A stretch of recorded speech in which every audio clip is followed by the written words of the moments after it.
Yes. And you can see Halifax off over. It's just on one of the junctions. Yes.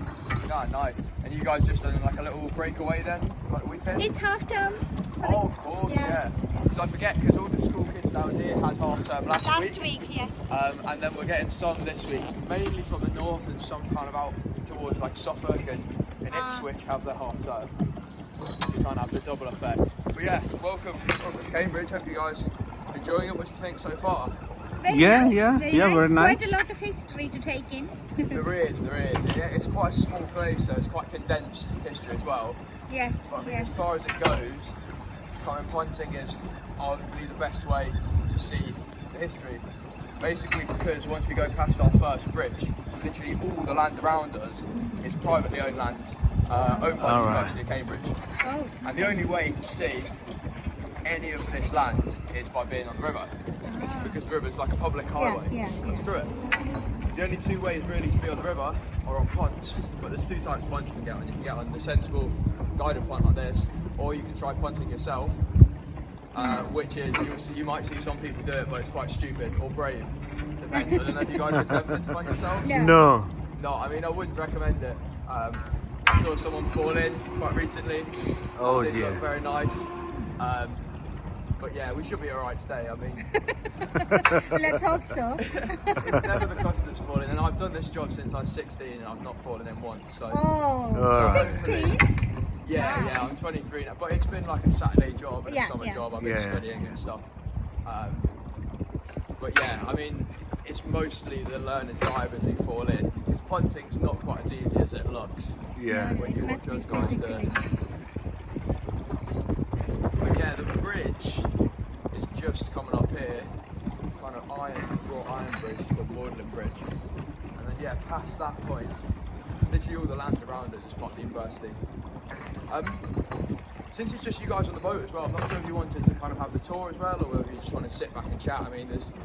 No. Yeah, please carry on. Cool. It's definitely worth kind of hearing it. Yeah. Yes. We that's why we chose guided tour. Yeah. Perfect. I know you sometimes just get people who want to kick back and sit and chat. But yeah, that first bridge. We can do that at home. Nice. Yeah, so that's called Magdalen Bridge there. And there's the first 9 bridges we see on the north. That is basically where the backs start. And this kind of part of the river we're travelling along is called the backs, basically because we get to see the back of some colleges, which make up the University of Cambridge. So the University of Cambridge is made up of 31 colleges. We're just going to see 7 on the tour today, but they're 7 are like the prettiest, the most famous. So like, I wouldn't suggest going around and having a look for the other 24. Some of the more modern ones aren't very pretty, and they're quite far out of the city. But yeah, the university is literally spread all over the city. There's not one central campus. It's split, as I said, across these 31 colleges. The reason why it's set up in this quite old-fashioned way is because it's really old. Yeah. So Cambridge was founded back in the year 1209, which and there's a massive academic debate over which the oldest universities are in the world. But like, as far as I'm concerned, we're in my vote, so my say is relatively final. So it makes Cambridge the 4th oldest surviving university in the world. So the oldest university in the world, which is still around today, is the University of Al-Qarawiyyi, founded in the 4th century by a woman called Fatima al-Fihri, founded in Fez in Morocco. Second oldest is the University of Bologna in Italy. Okay. Third oldest is then the University of Oxford, and 4th is Cambridge. Okay. In fact, the oldest university in the world, which doesn't still survive, is the University of Nalanda, founded in India, but it's destroyed by the Mughals, I think, in the 8th and 9th century, so it doesn't quite count the same way. But either way, that's the history of universities, at least. And believe it or not, Cambridge was founded by scholars from Oxford University. Yeah. Which is part of the reason why the two universities don't really get on. Oxford was founded in 1196. Cambridge was then founded 13 years later in 1209. And yeah, for the next 600 years, there were the only 2 universities in England. So up until Durham was founded, there was literally Cambridge, Oxford, until 1826. So basically proves why they're so prestigious, also why they've got this whole rivalry thing going on. Disclaimer as well, I'm not a Cambridge student, kind of gave the game away before. I was a student at the University of Manchester, but loads of people think that all the punters are thoroughbred Cambridge students. And I couldn't tell you a single person who I know who's worked on the Punting who's a Cambridge student. Oh, okay. Manchester's a good uni too. Manchester's really good, yeah. And I'm to be honest, at the moment, I'm saving up to do my masters in London, so kind of in between, and just punting through the winter to try and. What subject, if you don't mind me asking? Economics. Yeah. I'm going to do a more specialised maths. I'm going to do one in digital economy at the moment, so it's like Google kind of digital companies essentially. But yeah, I'll have a nice bit of relaxing punting before I go into it. Anyway, so we're now on the backs. All the land around us from this point is owned by the University of Cambridge. Sit there. You sit in the middle. Yeah. 1 minute. It's easier to listen to you this way. Yeah, cool. But yeah, in fact, up to 60% of Cambridge city centre is university land. So it's the main thing that you're seeing. Even like there's rows of terraced houses which are owned by the university, saved for students. Rows of shops which are rented out from the university. This is all student accommodation out here on the right. Might see a few wild students roaming about as well. There's one over there. And you have got a couple of accommodation blocks here. So this first mod building behind us, I tend to say not too much about for obvious reasons. But then opposite you've got this really nice red brick building called the Lutyens building. And yeah, believe it or not, this little patch of grass here, the students call the beach, the Magdalene students. You don't think it's day, you wouldn't see it at all over winter, but in the summer it's absolutely packed with students sunbathing, eating picnics, literally treating it like a beach, swimming in the river. But yeah, that won't be that way for another few months. Down that little estuary on the right is where St John's keeps all of their punts. So each of the colleges on the river has got punts that the students can take out whenever they want. And yeah, despite being some of the most well-educated people in the country, the students are some of the worst punters. So you might see a few of them out today, but they're not very good at punting. They often drink champagne and stuff and float about. Doesn't go down too well. But yeah, this is all St John's College now. The first building we see part of St John's is this one directly on the right. Another modern building, said that I don't tend to say too much about them. This has got a bit of interesting history behind it.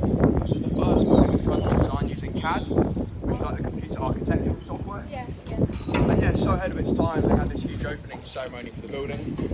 Invited a lot of the past alumni of the university, one of which was actually Prince Charles, who studied at Trinity College. And yeah, Charles described it as the ugliest building you'd ever see. This one behind us. And it's not even the ugliest one on the river. So there's a pretty terrible one coming up in about 20 minutes. It's an odd place to put such a building, isn't it? Yeah. I mean, you'll see there's a few of them along the river, like weaved in between some of the really nice kind of older buildings. Yes, it makes good use of the space.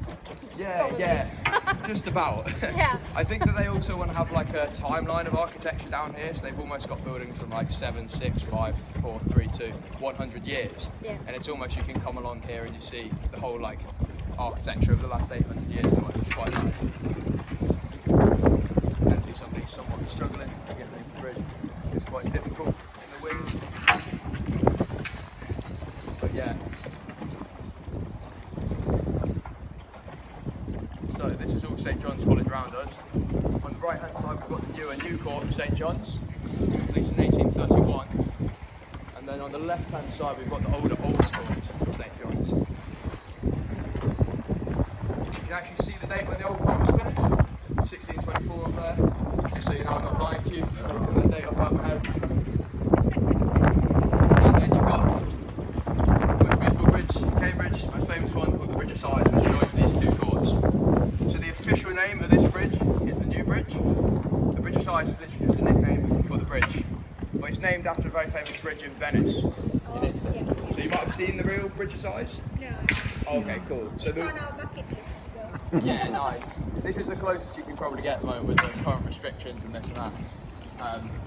But yeah, I think this Bridge of Sighs is pretty. And the reason why is because the Bridge of Sighs in Venice, it's called the Bridge of Sighs because it's a bridge that prisoners cross over. So it's quite small, and the windows are barred essentially, and the prisoners would sigh as they pass over the bridge, hence Bridge of Sighs. There's loads of bridges across the world named after the bridge. So you've got Bridge of Sighs in Cambridge, you've got one in Oxford as well. There's a bridge which looks nothing like the Bridge of Sighs in Chester. There's also a Bridge of Sighs in Las Vegas as well. Have you guys been to Vegas before? No. So in the Venetian Hotel, which is like, it's got Little Venice, you can get a gondola ride through the hotel. And there's what I assume is plastic model of the bridge of size because it's Vegas. It's Vegas for you. Oh, Thing. So this is the lowest bridge of the river.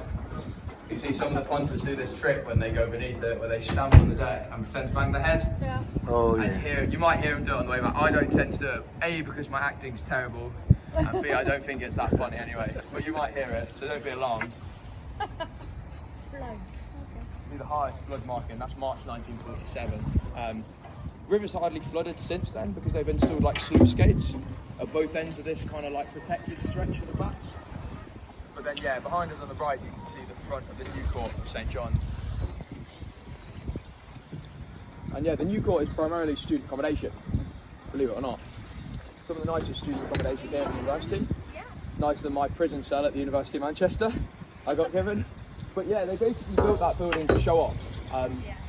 So with this like college system, as I said, there's 31 colleges. Historically, the colleges used to have like a specialist subject. So if you wanted to study a particular thing, you go to a particular college. More recently, you can study whatever subject you want at whatever college. You apply to a specific college when you come to the university. The main thing the main function of colleges is accommodation, where they have their own chapels, they have their own libraries, they have their own bars as well, dining halls. And a bit of teaching takes place in the colleges. But because of the competition between the colleges, St John's wanted to attract the best students, they wanted to entice them in. And they basically built this palace as a way of enticing them in. Ironically, they spent so much money building this palace, they had a massive risk, they basically went hugely bankrupt from it. The thing went massively over budget and they ran out of money. And you can actually see that the clock tower is missing quite an important thing the clock tower should have in it, the form of the clock.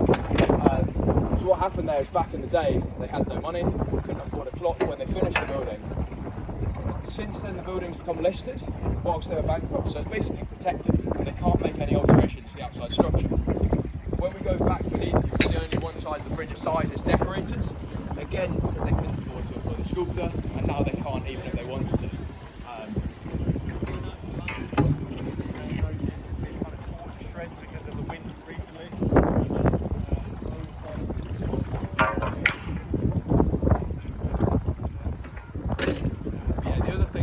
On that building, you actually just above the front entrance, like the entrance arch, there's like a stone eagle. You might be able to just see it directly beneath where the clock should be. There's like a stone eagle, and its head's like turned out to the left-hand side. So yeah, there are two reasons why the eagle's head looks to the left.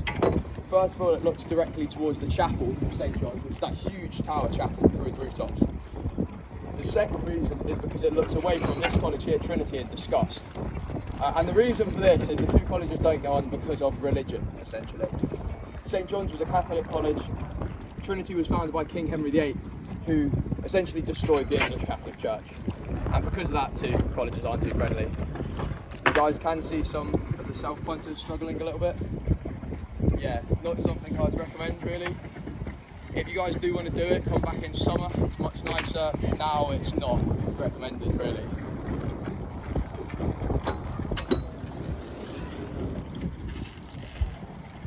Too windy. It is, yeah. To be honest, wind is really difficult to punt in as well. Like if I wasn't punting so quickly, I'd basically be going backwards now.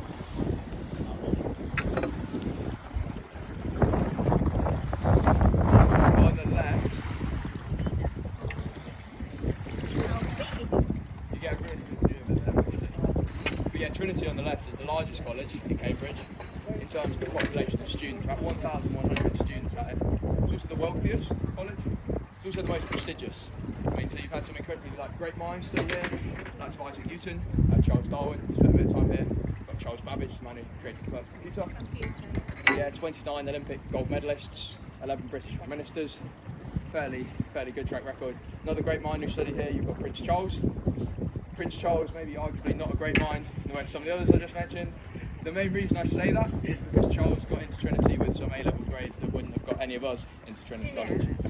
So he actually got a B and a C in French and history, and still got let into Trinity, which aren't bad A-level grades at the face of it, but yeah, for the best college in Cambridge, it's not quite there. But yeah, the library you see behind us on the left there with big windows, it's called the Wren Library, named after Sir Christopher Wren, the man who designed it. He also designed St Paul's Cathedral in London. The library's home to some absolutely incredible books. I mean, Isaac Newton's Diaries Principia, Principia Mathematica, as also known, are actually kept in there, which basically detail his life's works around the calculus, laws of motion, gravity, etc. Got some handwritten poetry by Shakespeare. One of the first English translations of the Bible is in there. And you've also got the very first handwritten copy of Winnie the Pooh as well. So fairly even spread in there.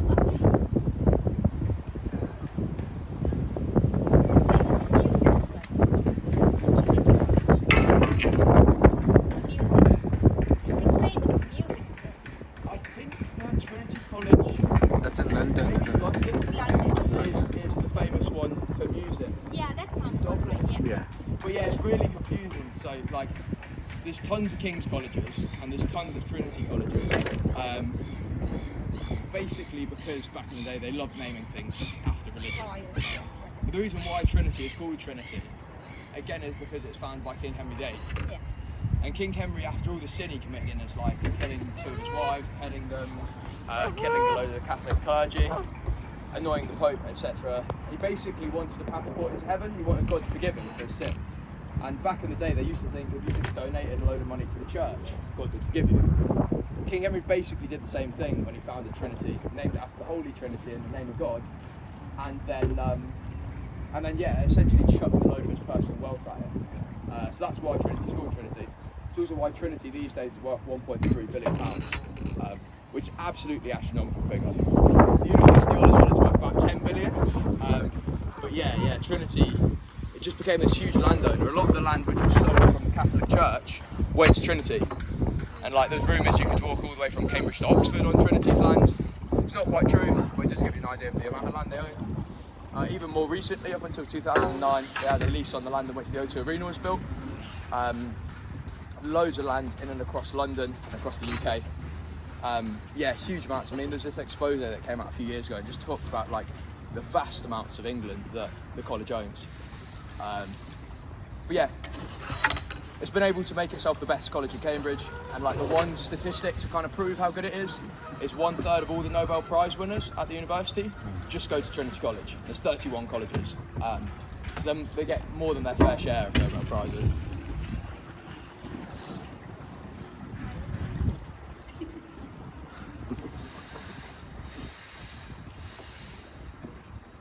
Garrett Hostel Bridge, the only bridge that's a public access path through this kind of massive bit of private university land. Left behind us there, that red brick building is called the Jerwood Library. It's part of Trinity Hall, which is not the same college as Trinity, so it's much smaller and older. Trinity was founded in 1542, Trinity Hall was founded back in 1350. Back when the college used to specialise, it's founded as like a specialist law college, basically to retrain the lawyers that had died during the Black Death in the early 1300s. But that's a college where Stephen Hawking did his masters more recently. But yeah, I don't know if you guys seen the film, The Theory of Everything, about Stephen Hawking? Yeah, yes, I did. Oh, okay, cool. Because it's like, if you watch it after coming to Cambridge, you'll notice tons of the filming locations. Yeah. Not too many films that have been filmed in Cambridge. One that often gets said that has been filmed here is Harry Potter. Yeah. But unfortunately, none of Harry Potter was filmed here. They did actually, before they'd filmed any of the films, they came here and they actually looked at St. John's and King's at the dining halls, which they wanted to use in the kind of corridors and the candlelit hallways. But unfortunately, the university was so greedy with the amount of money that they wanted to allow them to film there. They basically said no, filmed a lot of it in Oxford instead, and bits in Durham up north. Not a single drop in Cambridge though, unfortunately.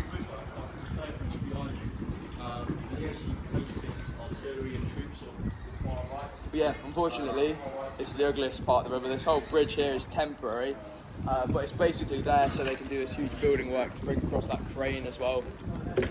But on the left you can see Clare College, and Clare itself is the second oldest college in Cambridge, founded back in 1321. The building there is only about 280 years old, so nowhere near as old as the college itself. That's where David Attenborough studied though, at Clare. And yeah, it's a shame, the gardens on the right, which you can't even see because they're covered by this kind of green wall, have half been ripped out. They were the Fellows Gardens, a bit like the botanical gardens. They collected plants from all over the world and has tried to grow them there. And Attenborough loved the gardens. He filmed like one of his first amateur nature documentaries in them, and the gardens are now like a building site. It's a bit of a shame. You might be able to see some of the kind of building project over there. But yeah, see the top of one of the building. They are going to reinstate the gardens, so if you come again, like, it's really worth going into them. I do recommend the botanical gardens as well, but like... We did. Did you? Yeah. Oh, okay, nice. I mean, when the weather's good, they're different. Yeah, there was a little bit of storm damage, but otherwise it was fine. Did you, I heard that Newton's apple tree Yeah. knocked over. But the problem is, Newton's apple tree, there's about 8 of them all over the country. There's one in Manchester, there's one in York. The real one's at his family home in Lincoln where he grew up. Yeah. But then all the others are just fake apple trees. They're cloned from that apple tree, that is. But like, it's not the end of the world that one fell over in the botanical garden. Well, it's a tree. Yeah, that's true. Just plant a new one. Lifetime. No, nice one. This is King's anyway. Most famous college in Cambridge. Yeah. Starts with the chapel there on the left. The middle building is called the Gibbs Building. And the farthest long block building is called Bodley's Court. I can grab a photo of you guys on the way back if you want in front of King's. Yeah, Usually sure. the kind of famous photo spot. But yeah, so King's should be as famous as it's given credit for. It's famous because it's pretty and it's got the chapel, but it's not the biggest, best, wealthiest college. Not educated a single British monarch, not college for kings or queens. It was founded by King Henry VI, and is actually founded in conjunction with Eton, quite a famous kind of private school. Basically designed to be a finishing school for the boys of Eton to come along to and get their degrees. It's rumoured though at first that King's was basically this place you'd come along, drink, smoke and gamble and get a degree, because all these rich aristocratic lads would come along and bribe their professors so they wouldn't have to do any work. But yeah, chapel there, most famous building in the city, most photographed as well. Often gets proven when we go past it. But yeah, it took just over 100 years, 102 years to be exact, to build the chapel. The reason why it took so long wasn't due to the pure length of just constructing it. It's actually due to the Wars of the Roses. So the Wars of the Roses were basically a set of battles to decide who was next in line for the throne. You guys might have heard of or seen Game of Thrones. So Yes, Game of Thrones I is like did. loosely inspired by the Wars of the Roses. Yeah. Although Game of Thrones isn't necessarily factually accurate. No dragons or anything like that in medieval England, unfortunately. But Middle White Building is the Gibbs Building. There's not too much to say about this one. And some of the newer punters who've just started have got a bad reputation for telling a lot of just fibs, basically. They're just making things up on the spot. One of the more ridiculous things I heard recently was that building, the White House, was modelled to look like the Gibbs Building. Yeah, despite the fact the Gibbs Building was built 70 years after the White House. But yeah, I'll tell you guys some of the outrageous stories I've heard in the past here. But yeah, unfortunately, a lot of the time, the stories come up because the real stories aren't that interesting. So one of the bridges that's got a ton of lies about is the mathematical bridge. I'll tell you the true story, don't worry, but I will tell you some of the made-up ones as well, or the main made-up one. Yeah, anyway, for now, on our left-hand side is Bodley's Court. So Bodley's Court is often touted to be like the finest accommodation at the University of Cambridge. You can see the rooms here are huge though. Do you guys see on the left where the windows go from like a big window to a small window and a big window? That's literally just one student's accommodation space. So students literally have a bedroom and a separate living room all to themselves in these rooms. Oh, that's great. Fairly nice. Which college? Part of King's College, this is. Yeah. But yeah, they don't have en-suites or anything like that, so they're not quite up to scratch with modern conveniences. In fact, yeah, I've heard a few things. Like if you want the kind of Harry Potter feel, this is the kind of block to go in. You kind of stone hallways, etc. But I did chat to somebody recently who stayed there about 2 years ago, and he said that the old sewage pipes often would leak and stuff like that. So I mean, there's a few costs in living in these 500s, 2, 3, 500-year-old buildings. But yeah, again, these first 3 windows you see on our left now, facing out to the river, just one student's accommodation again. Much nicer than mine again, but it will set you back quite a bit more, about £10,500 for an academic year. Compared to my room in Manchester, which is about 4,000. Although it was nowhere near as nice these. Yeah. The biggest problem though you've got living in this King's College accommodation is you have to look at this next piece of Queen's College accommodation. So this is the building I was talking about earlier being the ugliest one on the river. And it's called the Erasmus Building. It's basically named after a Dutch philosopher, designed by Sir Basil Spence. Basil Spence was quite an eccentric kind of architect, back in the early 60s. He actually, believe it or not, designed this building to like mirror the tree line on the right-hand bank. And yeah, you'll need to explain to you. So essentially at the bottom, do you guys see the top of the like thick brick pillars which hold the whole thing up? They like represent the trunks of the trees. The thin windows going up are meant to be the branches, larger windows coming off them the leaves, and then that huge ugly concrete pillar at the top is meant to be the clouds in the sky. Yeah, it's a bit of a stretch. Lots of imagination too. Lots of imagination, yeah. I mean, Sir Basil was said to be a user of certain hallucinogens back in the 60s, so I mean, yeah, leave it up to his imagination. But I don't know how they managed to put that there.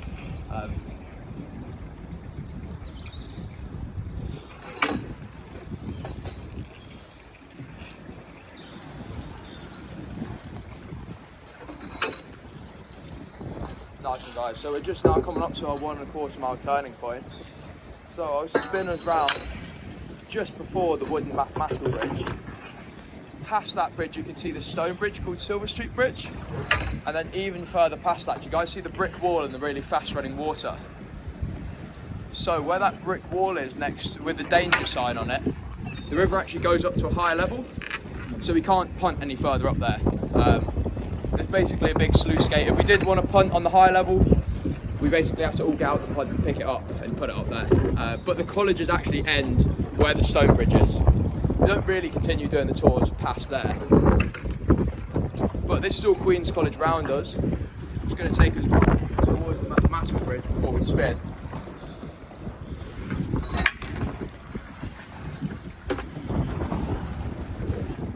So the mathematical bridge here, very, very famous bridge. However, famous for the wrong reasons, as I said before.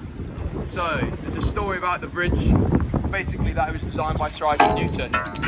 And the story basically goes that Newton, being the kind of gravitational genius he was, designed the bridge without the use of any nuts and bolts. So all the planks of wood fitted together perfectly, and the bridge would hold its own weight. I'm just going to spin us here. You guys do see the nuts and bolts in it these days. So allegedly this is because one day a group of really drunk college students came along, trying to figure out how the bridge worked, took it all apart, plank by plank by plank. They were then too drunk to figure out how to put it back together again, and had to put nuts and bolts in it. So this is the big story that often gets told to the tourists, and unfortunately it's not at all true. Isaac Newton had nothing to do with designing the bridge. He died 22 years before the bridge was built, so he had literally not a single influence on it. In essence, the reason why the story's been made up is because the bridge is a very boring bridge.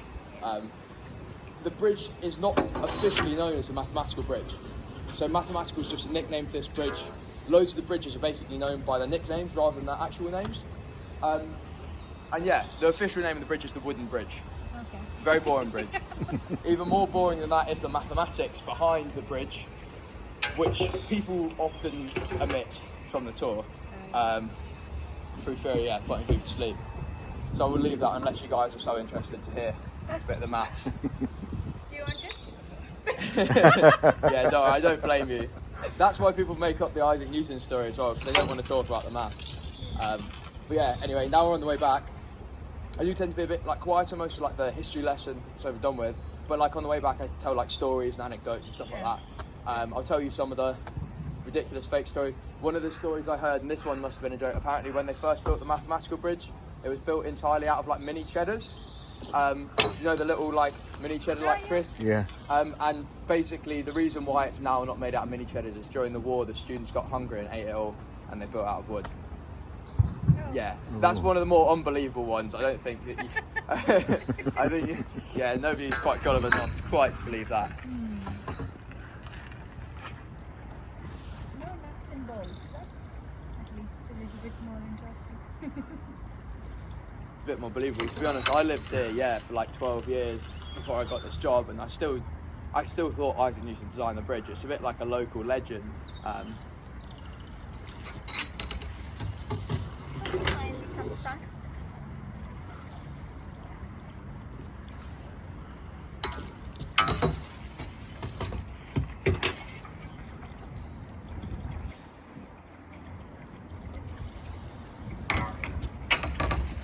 Where does this river go? Like, where does it join a bigger river? Yeah. So up that way is like upstream. You've probably got about about 40, 50 miles of snaking river until you hit the source, a place called Ashwell Spring. Going down this way, go for about another 40 miles and you get into the Great Ouse, it's called, which is like quite a big river that runs through like Ely, and then it goes out to the sea at about King's Lynn, kind of north. So like theoretically you could punt all the way to the sea. It would take a while, but it is doable. I don't know if it's ever been done before. We went to the walking tour yesterday and they were saying the Vikings came here and settled on it. So we were wondering how they got here. Okay, yeah, so like back in the day when the Vikings kind of were around, the area in between Cambridge and the sea was a massive amount of like fenland, essentially, which was filled with water almost. And so it was not that difficult back in the Viking days to bring like a relatively large seafaring ship all the way to where we set off, Quayside. So Quayside back in the day was a massive medieval port, an inland port, but because of the amount of waterways, I mean Cambridge is only 6 metres above sea level, so it really isn't that high. Yeah. And the river used to be, the river's quite shallow now, and quite narrow compared to what it was. But back in the day it used to be hugely wide, and you could easily get here by a reasonably large ship. So yeah, that's why the Vikings settled here. And yeah, so Cambridge, first bridge we went under, it's known as the Cam Bridge. Basically this is the River Cam, bridge over the River Cam, hence you get the name of the city, Cambridge. But yeah, my favourite story at the university, the best one, is a story about a secret society of students called the Night Climbers. The Night Climbers literally do what the name says on the tin, they go climbing at night. Back in the 1700s, these kind of climbers would basically climb college buildings, and once they got to the top they'd leave objects to mark where they've been. So like back in the day they'd leave like university gowns on top of buildings. More recently, in the last century, the chapel has been climbed many times. There's been tons of items left on top of it. So like back in 2009 there was Santa hats put on top of each of the 4 steeples. You can see pictures of that on like Google. There's been like men and women's underwear put up there, there's been toilet seats put up there. There was even a Peace in Vietnam banner back in the 70s or the late 60s. Yeah, the prank though that got them really famous, one of the night climbers climbed all the way up to the left steeple and left a bright orange traffic cone on top back in the 90s. University saw this in the morning, they were outraged, wanted to get the cone down as quickly as possible. Quickest way they could think to do this was literally scaffold all the way up the steeple. It took them days and days to scaffold up and up and up. And then unfortunately the day before they quite managed to scaffold to the top to take the cone off, night climber basically climbed all the way back up, moved the cone to the left to the right steeple, and then climbed back down. But yeah, that was mid-90s. But yeah, so like when I talk about night climbers, they're not just like your average student after a few beers on a night out. It's like there's a guy who like climbed the Shard a few years ago, like people who really know how to climb. I don't know why I'm putting it myself because I'm not one of them. But yeah, the book Night Climbing in Cambridge was written in the 50s, and it's got all these anecdotes from the night climbers on the routes they took up the buildings. To get on top of King's College Chapel, you can actually get all the way up on top of the roof by just climbing up some stairs. So it's not as difficult as it looks. But then apparently to get up the steeples for like a reasonably like proficient climber, it's not too difficult. But yeah, I mean, if you thought that was a fairly outrageous prank, I mean, probably the most absurd prank, and please Google this just to see a picture of it, just because it helps, was done back in the 60s by a group of engineering students at King's College. In basically the dead of night, they got 3 punts side by side, tied them together and put this Austin 7 cart on top. They punted all the way down to the Bridge of Sighs, and then when they got to the Bridge of Sighs, they used metal cable to dangle the car beneath the bridge and above the river. And if you want to Google hanging car Cambridge, and you'll see this black and white photo of the car literally dangling beneath the bridge. You'll also see a picture of another prank they did back in the 60s, the late 60s this was, where they managed to use like a pulley system to drag the headmaster's sports car on top of Senate House.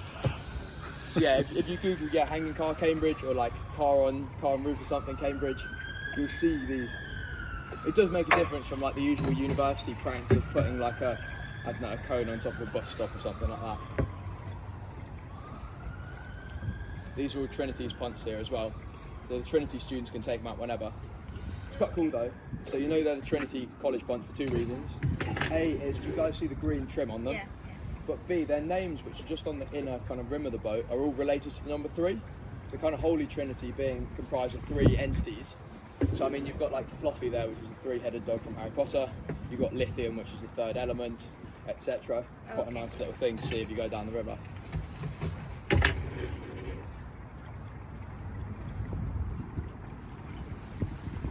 You might have heard about the Mayballs as well, like big end-of-year parties they have at the university. Okay. Each of the colleges have their own, but Trinity College is by far the most grand. Tickets the year before the pandemic were £300 a person, and the whole budget for the entire night was about £300,000. Wow. Huge, really extravagant parties. They spend tens of thousands on fireworks alone to set them off. Yeah, it's quite crazy, really. I mean, they've had like big international music acts, headliners in the past. They've had like S Club 7 back in the day. Oh. Had like Sean Paul, more recently Mumford and Sons, Pixie Lott as well. Tons and tons of people across the last kind of 10-15 years. I know a few people who live in Cambridge who've snuck into them by renting out a tux from the local soup shop and climbing over the back gate, seeing how many canapes and glasses of champagne you can get before they kick you out. I'm so sorry, I forgot to take a picture in front of King's College. Oh, don't worry, no But problem. you've got the Bridge of Sighs coming up, or I can grab a photo in front of this. Here, yeah. the new You want court. to sit here? Cool. I'm sorry about that, I completely... It's okay. The camera. Because This camera. yeah.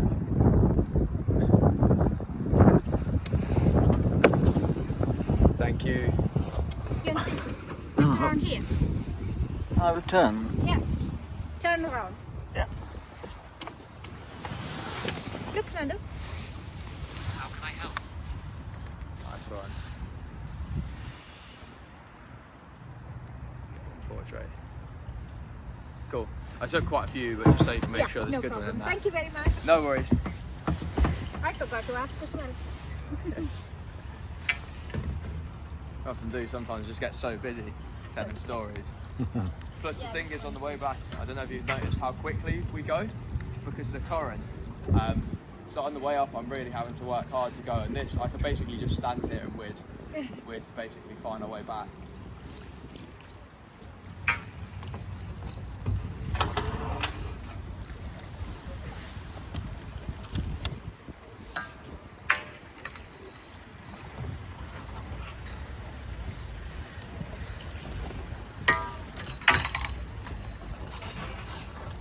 It's going really quick.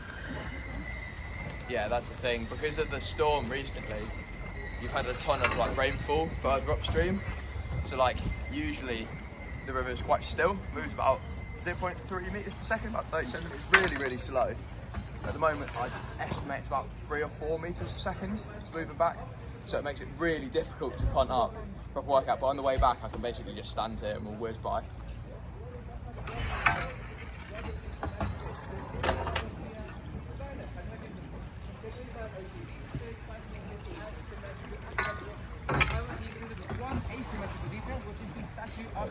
On the front gate. Yeah, if you guys didn't see the eagle on the way up as well, you can literally just see it quite clearly there now. It's perched above the front entrance.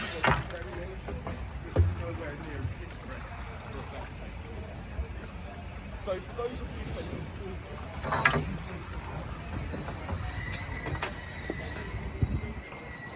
you Nandu?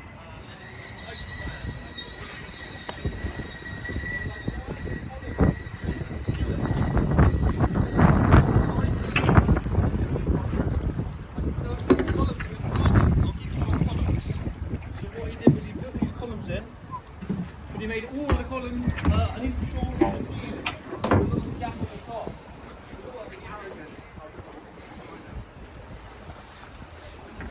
You can see, yeah, now we're back to the Bridge of Sighs. I mentioned on the way up there's like a prettier side. Yeah. You guys see this side? It's got like the sculpting on it on the bottom right and left hand side. When you go beneath and you see the other side of the bridge, you will see that none of this side, the other side, is sculpted. It's basically left completely bare.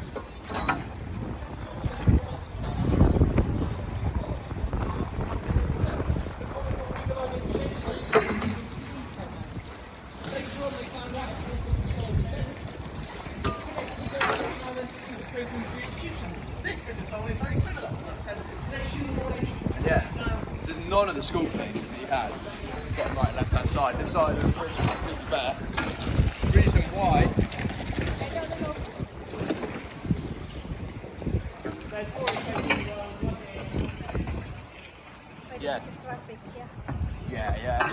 honest, it's nothing compared to what it's like in the middle of summer. But on the hottest days of summer, that you can see more boat than river.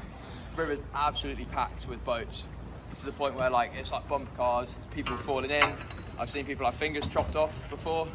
I've seen boats sink and stuff like that. Like, if you come back punting in summer, come in like the evening is the best time to come, because like the middle of the day is just like carnage. Yeah. It's not nice to be on a punt as well, because you're just getting knocked about, there's big crashes. You do get to see people fall in. It's often the most entertaining part of a tour. Above all the lovely history we've spoken about today, like, good. If you guys want to see someone fall in as well, if you give me a tenner, pick someone. If you want to see me fall in as well, it usually takes a bit of a higher price. But yeah, back to St John's now. The other thing you can actually see, as a result of that building bankrupting the college, so they don't have the clock, one side of the bridge side is not decorated. If you guys see the side which faces out onto the river of the new court, there's like big stone blocks they've used to construct it. You guys look at the backhand side now, you see the kind of ugly house bricks they've used. They couldn't afford the big blocks, used ugly bricks. You see all of the Virginia creeper, like the ivy planted up it. They basically planted that there to cover up the ugly face of the building. So like that's the only reason. You can see it spread over here. It's quite an invasive plant all over the side here. I mean, it doesn't look too great at the moment, but if you guys do come back in summer, you'll see it. Yeah. It's kind of, it starts off really dark green, a bit like those leaves there, and then by the time it hits October, for about 3 weeks, it goes really, really dark red, really nice kind of colour.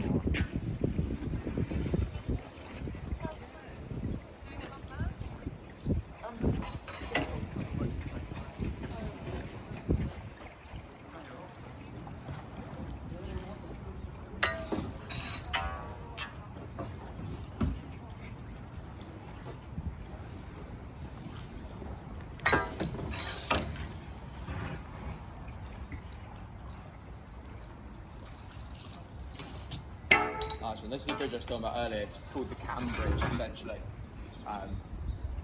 because of that. So it's the Romans who first kind of settled here, and then they were superseded by the Vikings, and then there's, yeah, so the Romans called this Ponte, was the name of Cambridge, and yeah, it's Anglo-Saxons who were the first ones who built the Cam Bridge.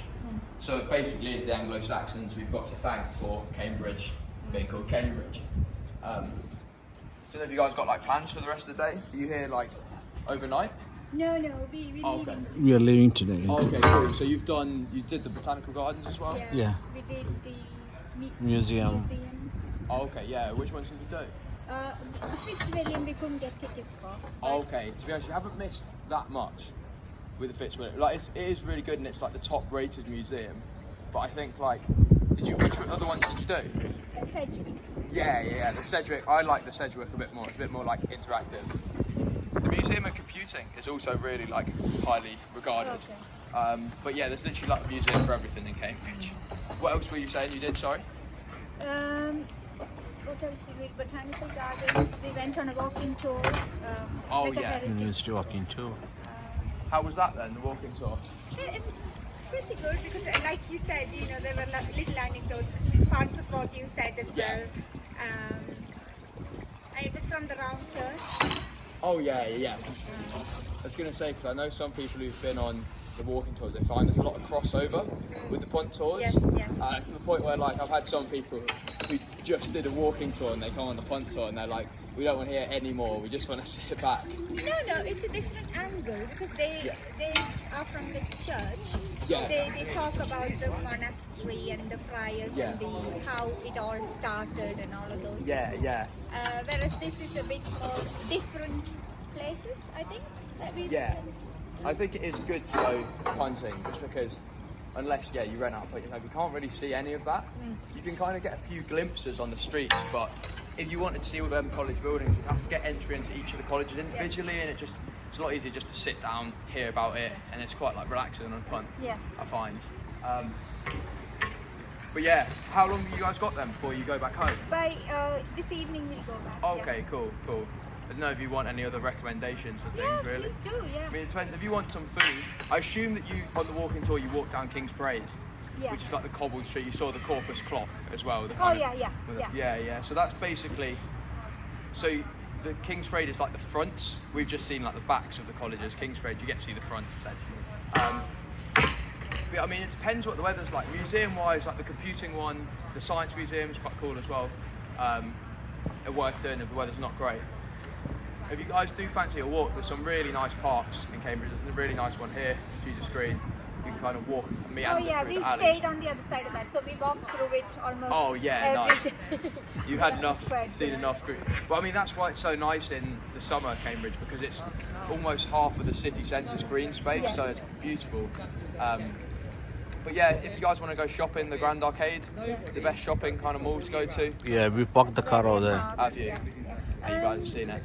Yeah. We saw, is it King's? One of the churches where you could go up the spire and Oh yeah, see Cambridge. that's really worth doing. So it's called Great St Mary's Church. St. Mary's. Yeah, yeah, We might do that. yeah. I would suggest doing that actually, because you get a really nice view around the city. Or you Yeah. can go in King's College Chapel as well. It's another one. I think it maybe is about £10 a head. But yeah, it's really nice, worth doing. But yeah, that's mainly it. You know, it's sacrilege. I've never gone up Great St Mary's Church, despite the fact I've heard from so many people it's such a good view. Most of the time, if I want like a 360-degree view of Cambridge, I'll just go up to the top of Grand Arcade car park and see round there. A bit of a poor man's version of the church, but Okay. really nice. Because we're touristing, we probably might go up. Yeah.